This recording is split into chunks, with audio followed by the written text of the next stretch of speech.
म्हणजे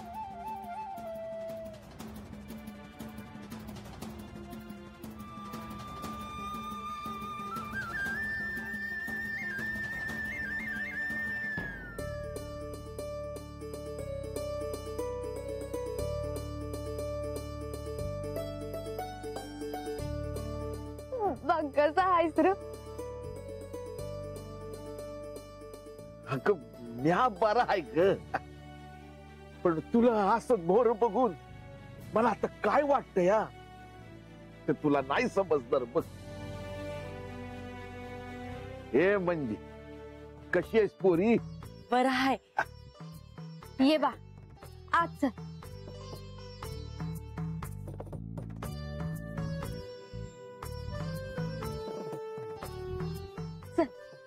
ए तू दे ग नग. अरे असं परक्यावानी कसं पायी वागतोय आज? आणि पोरीला न भेटताच जाणार आहेस परत? अगं तसं नाही ग. बाम्या तुझं काय बी ऐकायचं नाही. चल आधी आत चल. अगं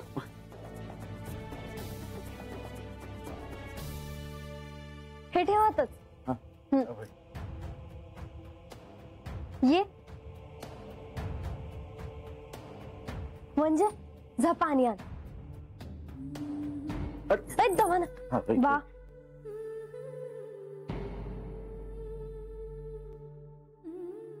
बा तू थांब, मी खायला काहीतरी घेऊन येते. हा बस वाईस आलीस.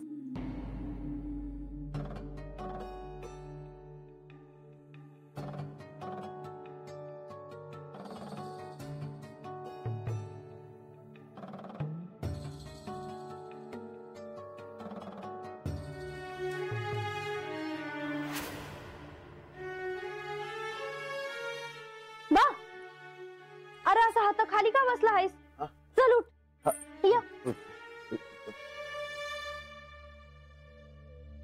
चल ये.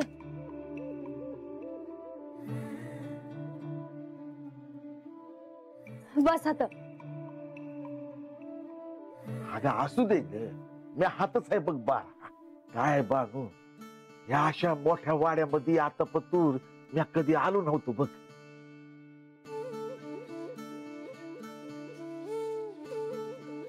ये बा तू हात राहतीस म्हणजे तू गडावर नाही राहत.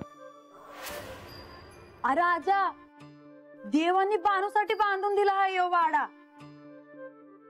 आणि असं असताना वाडा सोडून दुसरीकडे कुठे राहायला जाईल वय बानू? पाणी घे.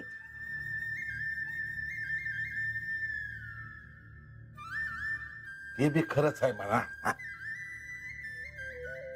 एवढा मोठा वाडा आता पतूर कधी बघितला नाही मी.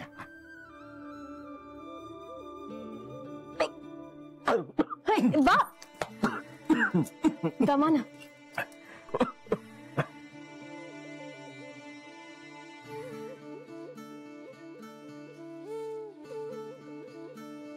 पोरी, तुला देवानी ह्यो वाडा बांधून दिला आहे ग,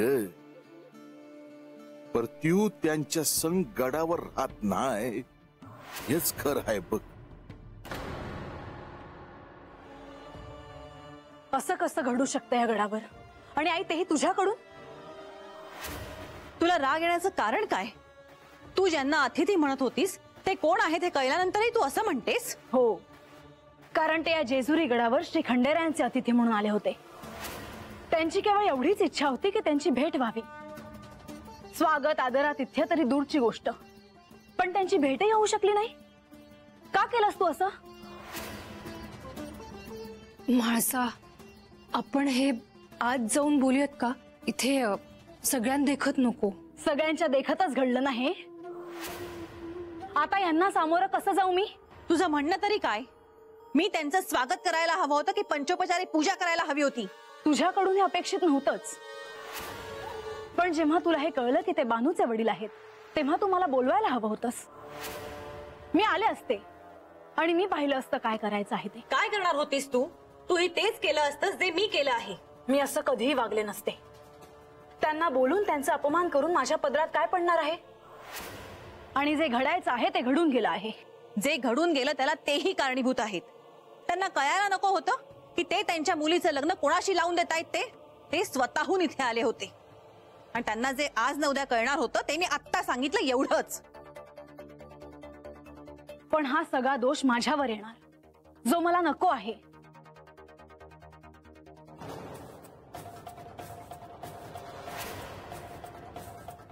जे घडलं आहे त्याचा अर्थ तुला नाही कळत आई, आणि आत्ता जे घडलं आहे त्याचे समर्थन मी यांच्या पुढे नाही करू शकणार. बा, अरे कुठं हरवला आहेस?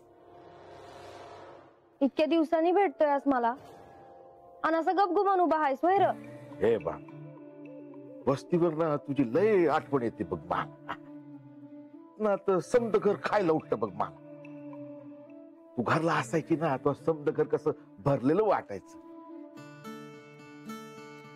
समधीकडे तुझा आवाज असा भरलेला असायचं बघ. ये बा, जेवण तयार झालंय, जेवायला बस. ये बा म्हणजे घरी जाऊन येते. असं काय बाई तू मला सांगायचीस बघ. समधीकडे तुझा आवाज असायचा. आता तुझा तुझा आवाज ऐकायला नाही मिळत ग मला. म्हणलं पोरीला बघावं, पोरीचा संसार बघावा.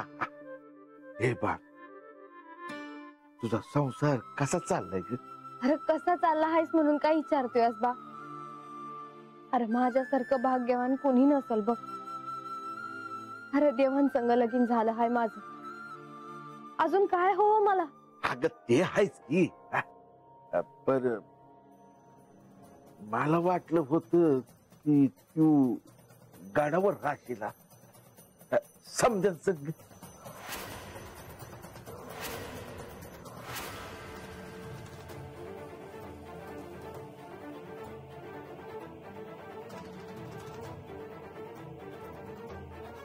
अरे गडाचं काय घेऊन बसलास बा? माझ्या मनात आलं का मी जाते गडावर. गडाचा दरवाजा माझ्यासाठी कधी बी बंद नसते. गडावरच समजन मला काय हवं काय नग ते सारखं विचारत असतात बघ.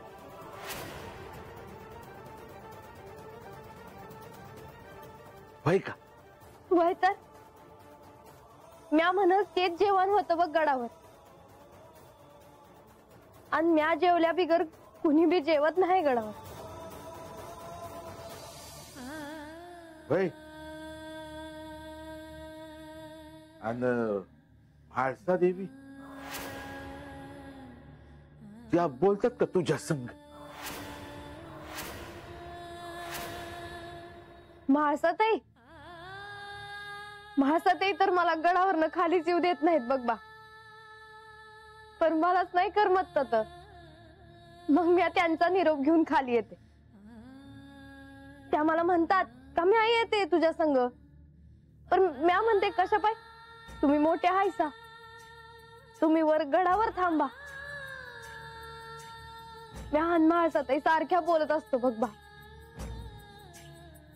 अरे आम्ही बोलत असलो ना तर येळ कसा जातो हे ध्यानातच येत नाही बघ. म्हणजे तुझं कौतिक होतं म्हण की जेजुरीत. वय अरे माझं भाग्य आहे म्हणून अशी माणसं मिळाली आहेत मला.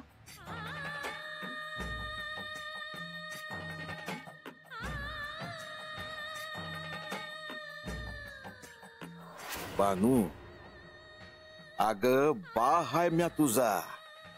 तू किती बी खोट बोललीस ना तरी तुझ्या डोळ्यात दिसतंय बघ मला खरं काय हाय ते. आणि आजच्याला गडावर गेल्यावर मला समद ध्यानात आलं.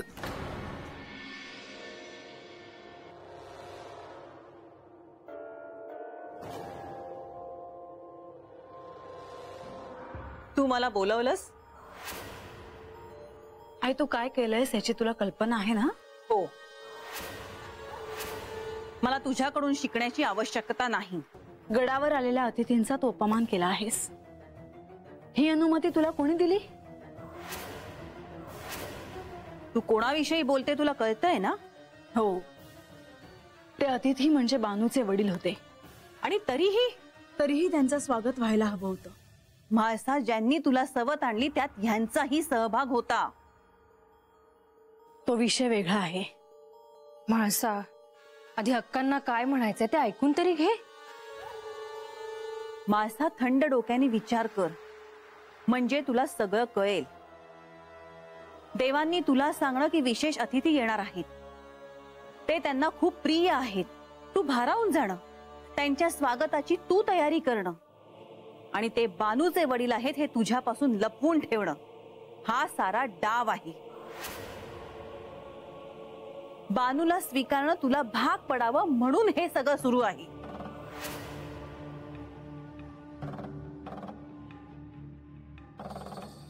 म्हाळसा, आधी मला देखील पटलं नव्हतं, पण तू या पद्धतीने विचार करून बघ. म्हणजे असं असेलच असं नाही, पण सारीपाटाच्या वेळेस त्यांनी तुझ्या विरुद्ध डाव रचला होताच ना. शेवटी सगळ्या गोष्टीवर तू विश्वास ठेवावा असं मला नाही वाटत. म्हाळसा, विचार कर.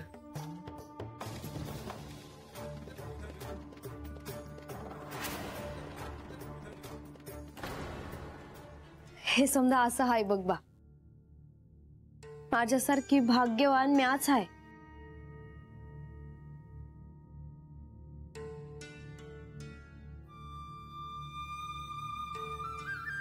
हे बानू, अगं बा आहे म्या तुझा. या हातानं लहानाची मोठी केली म्या तुला. तू माझ्या संग खोट बोलतीयस, माझ्यापासून लपवतीयस. तू खरंच सुखी हायस आता?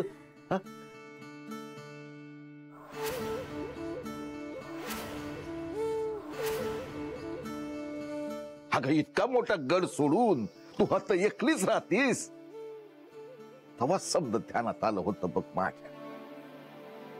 पण म्हणलं एक डाव तुला विचारावं, तुझ्याकडनं ऐकावं. काय सांगू बा, माझा ताईसनी म्या नाही आवडत. आजा, बानूना गडावर पाऊल बी ठेवायचं नाही असं म्हाळसाताईंनी सांगितलं आहे.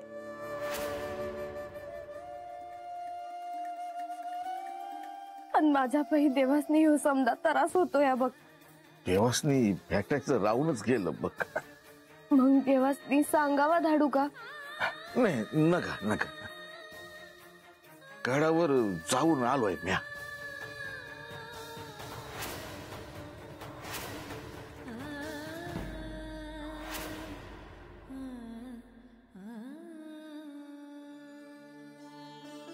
तर जे काय झालं तेव्हा समज मला कळायला होत.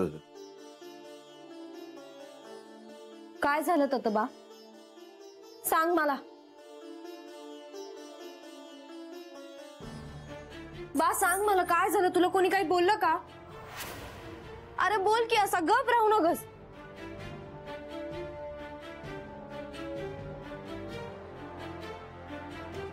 काय बोलता आहात तुम्ही? बानू इथे राहत नाही.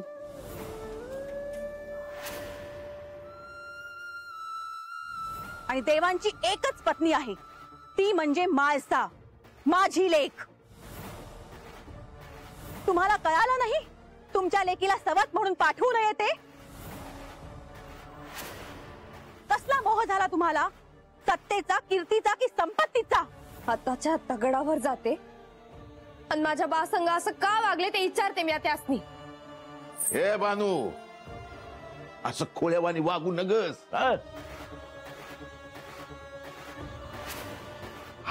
मला तुला बघायचं होतं, तुला भेटायचं होतं, ते झालं की. आता उगा काय बाई बोलून तंटा वाढू नकस.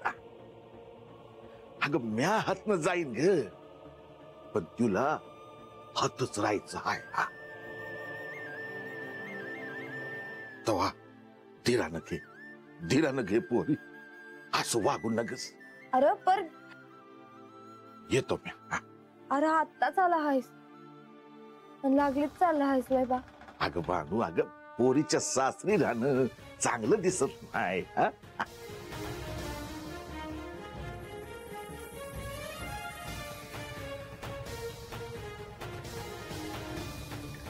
चल ग म्हणजे या येतो हा.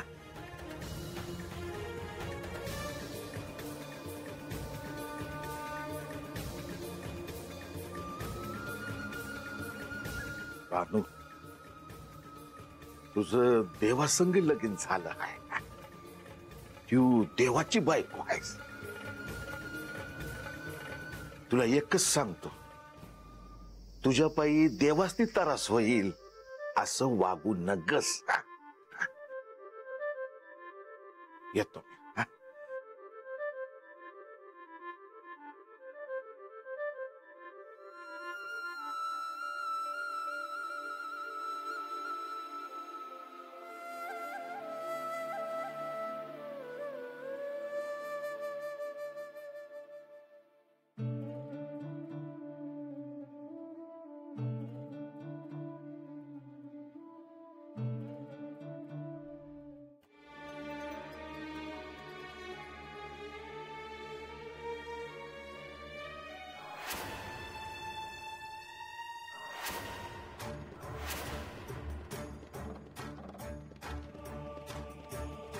म्हाळसा,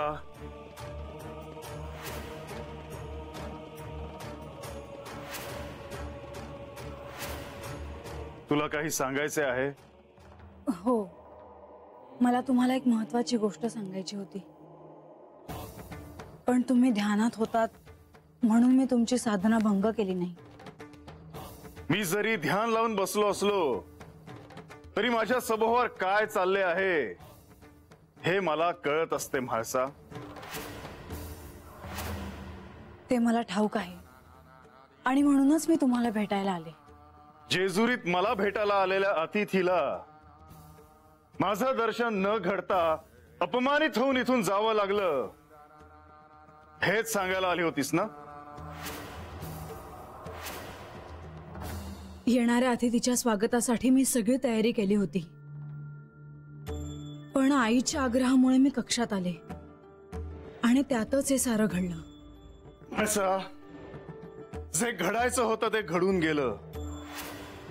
आता त्याच्याबद्दल कितीही वाईट वाटलं तरी काहीच साध्य होणार नाही हे सत्य आहे. ते मला ठाऊक आहे, पण आलेले अतिथी तुम्हाला प्रिय होते. त्यांच्या सहवासात तुम्ही 12 वर्षांचा काळ घालवला आहे. असे असताना आईने असे वागायला नको होते. मी घडलेल्या कृत्याबद्दल तुमची क्षमा मागते. तुम्हाला शक्य असेल तर मला या कृत्याबद्दल क्षमा करावी. पण ह्यात तुझी काहीच चूक नाही म्हाळसा. मी त्यांचे स्वागत करू शकले नाही, हीच माझी चूक आहे आणि म्हणूनच मी तुमची क्षमा मागते आहे.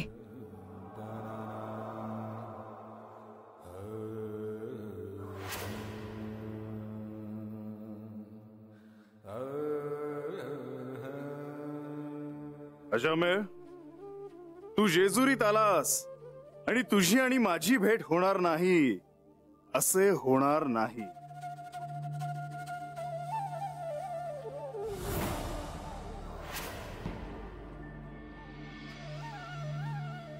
मला ज्याचं भ्या वाटत होत तसंच झालं. देवासंग बानूचं लगीन झालं हाय हे कळल्यावर म्हाळसा देवी रागावल्या. आता त्या बानूला कधी बी जवळ करणार नाहीत. अजमेर, तू मला भेटायला गडावर आलास, पण गडावर आपली भेट घडू शकली नाही आणि म्हणून मी तुला भेटायला इथे आलो आहे. अजमेर,